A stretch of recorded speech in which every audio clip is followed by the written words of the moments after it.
ক্ষমতার বাইরে থেকেই আপনাদের ক্ষমতা চর্চা আমরা পর্যবেক্ষণ করতে চাই, বিচার বিশ্লেষণ করতে চাই, ভালো মন্দ বলতে চাই। ভালো করলে ভালো বলবো, মন্দ করলে মন্দ।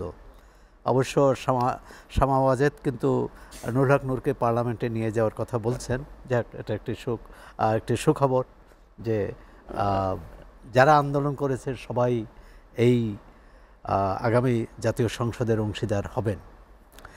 বিষয়টা হচ্ছে যে আমরা যে কারিগরি বিষয় নিয়ে এতক্ষণ বিতর্ক করলাম, আলোচনা করলাম, গণপরিষদ নির্বাচন না জাতীয় সংসদ নির্বাচন, পিয়ার পদ্ধতি না পিয়ার পদ্ধতি, উচ্চকক্ষ নিম্নকক্ষ, মানুষ, সাধারণ মানুষ, বৃহত্তর ভোটাররা কিন্তু এসব নিয়ে এতটা ভাবিত নয়, এতটা চিন্তিত নয়। তাদের একটাই চাওয়া যে কত দ্রুত ভোটটা দিতে পারে, কারণ 3টি নির্বাচনে তারা অধিকাংশ ভোটার ভোট দিতে পারেনি, সুতরাং তারা একটি দ্রুততম সময়ে ভোট চায়।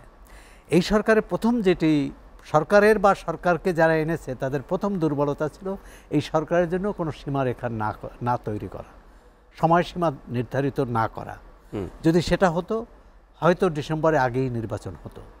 এখন এই যে ডিসেম্বর, এপ্রিল, ফেব্রুয়ারি না জুন, এই যে বিতর্কে কিন্তু আমরা 6 মাস কাটিয়ে দিলাম।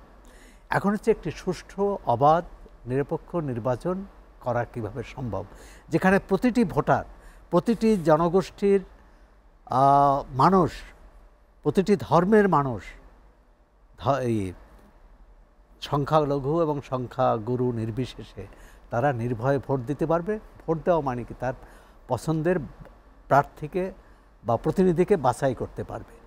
এরকম পরিবেশটা তৈরি করার দায়িত্ব কিন্তু সরকারের, যেমন রাজনৈতিক দলগুলোর কোথায় জানি ঘাটতি আছে।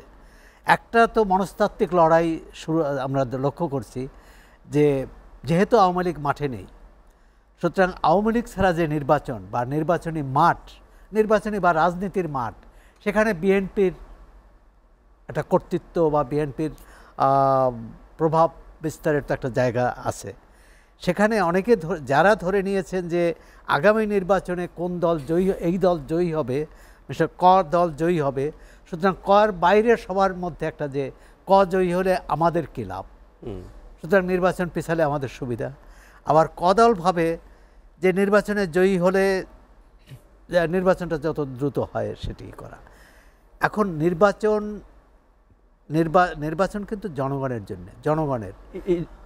রাজনৈতিক দলগুলো শুধু অংশীদার মাত্র, মানে তারা ভোট নেবে যাকে জনগণ ভোট দেবে।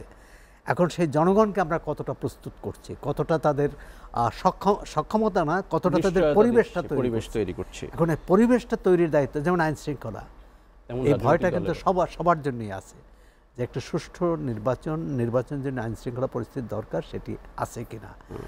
আমলাতন্ত্র আমরা কতটা তৈরি করতে পারছি। আমলাতন্ত্র দুটো এক হয়েছে, আমরা ফ্যাসিবাদের দোসর বলে কিন্তু আমলাদের অনেককে বাদ দিয়েছি, আবার অনেককে যুক্ত করেছি।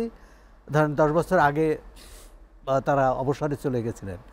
সুতরাং আমলাতন্ত্রের মধ্যে একটা কিন্তু মনস্তান্ত্রিক লড়াই আছে, পুরনো এবং নতুন, সেটা কিভাবে কাটানো যাবে। আইনশৃঙ্খলা রক্ষাকারী বাহিনী, এখনও বলা হয় যে পুলিশ, বিশেষ করে পুলিশ বাহিনী এখনও মানসিকভাবে প্রস্তুত নয়, বা তাদের যে পেশাগত দায়িত্ব পালন করছে না, কার্যকর নয় সেভাবে। এখন এটাকে কার্যকর করা, কিন্তু আমি গুরুত্ব দিতে চাই সবচেয়ে রাজনৈতিক দলগুলোর। যেমন একটি আসন, যারই আসন হোক, সেই আসনে যদি 10 জন প্রার্থী থাকে, 10 জন প্রার্থীরই প্রথম অঙ্গীকার হবে এই নির্বাচনে কোনো ব্যত্যয়, কোনো অনিয়ম আমরা সহ্য করব না, অনুমোদন করব না, আমরা নিজেরাও করব না। অন্য কোনো প্রার্থী করতে চাইলে সেটাও আমরা বাধা দেব। এরকম একটা ঐকমত্য থাকে যদি তৈরি করা যায় 300 আসনই, সেটি হবে সুষ্ঠু নির্বাচনের জন্য সবচেয়ে কার্যকর পদক্ষেপ। এই যে আমরা একটা কিছু হবেই, আমি মনে করি নুরুল হক নূরের মতো যে একটা সমাধানে আসতেই হবে, একটা নির্বাচন আমাদের করতে হবে। তাই এবং সে কারণে এই জাতীয় সনদ নিয়ে যে বিতর্ক আছে, এই বিতর্কের একটা হয়তো অবসান হবে। কেউ মন খারাপ করবে, কেউ খুশি হবে, কিন্তু এর মধ্য দিয়ে যে যে সমঝোতায় আসবে, সেই সমঝোতাটা বাস্তবায়ন।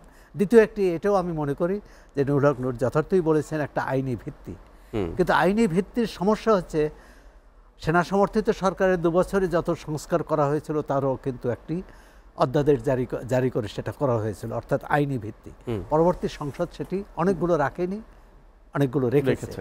এখন আগামী নির্বাচনে যেহেতু বিএনপি এই আন্দোলনের অংশীদার এবং আগামীতে ভোটের অংশীদার, সেক্ষেত্রে বিএনপি এবং বিএনপি না যে কোনো দল যারাই ক্ষমতায় যাবে, যারাই সংসদে যাবে, ক্ষমতায় যাওয়া কিন্তু অন্য, সংসদে যাবে তারা জনগণের প্রতি, জনগণের কাছে তাদের যে অঙ্গীকার, তাদের যে প্রতিশ্রুতি সেটা রক্ষা করবে, এটাই প্রত্যাশিত।